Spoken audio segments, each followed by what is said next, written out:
دا علما زموږ قسم په خدای چې غمخواره دي، موږ ته دا وزونه پرېستلي دي، موږ ته دا غاړې شنې کړي دي، دا زموږ دپاره زموږ غم واخیستې دي، موږ د جهنمه بچاوي، موږ ته جنت راخولوي، زموږ د الله تعالی سره رابطه راجوړوي چې د یو دوه کسانو په مابین کې ثالث روغه کوي، تر قیامته پورې شکریا ادا کوي، وایي ستا کور ودان زموږ په مابین کې د روغه راوکړه.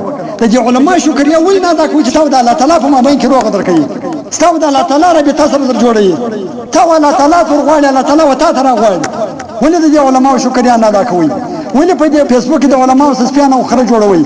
په ورځ د قیامت به غټ جهنم ته د علماو سره دی الله یعز بالله یا په فیسبوک سپیان جوړ کړی دي یا د خره جوړ کړی دي پر دا خبرو باندې چې علم وتا ته قال الله قال رسول ویل، علم پتا مور خور و پیژندل، علم پتا باندې ماینه و خور و پیژندل، علم پتا باندې د پلار او د مور حقوق و پیژندل، په دې باندې علم ستاسو دی هغه دشمن کړو. تا یا وطن د ښځې کښېنولې دي یا د الله یعز بالله په فیسبوک کې په غېږ کې د نجونو کښېنولې دي یا د خره سره ښځې د علم پر سر دې مشولې دي یا د خنزیر سره ښځې د علم پر سر دې مشولې دي یا د بزو سره ښځې دي د علم پر سر دې مشولې دي. نو ستا خو دا خیال دی چې دا علم نه دی سپی دی، دا علم نه دی خنزیر دی. ما په تېر بیان کې ورته وویل ستا د جهنم په مابین کې چیش پاتې شو، د کافر زوه کافره، ستا د اسلام په مابین کې چیش پاتې شو.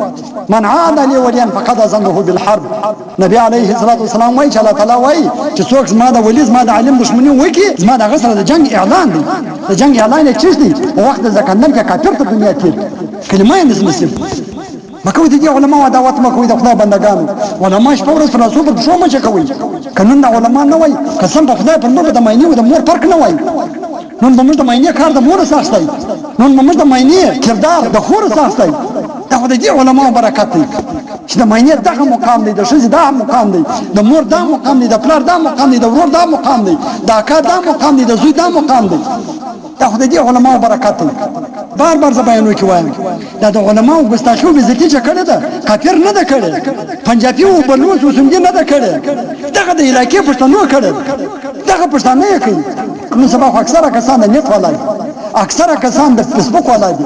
آیا تاسو فیسبوک نه لیدلی؟ د علماو تر کومه حده پورې ګستاخیانې کېږي؟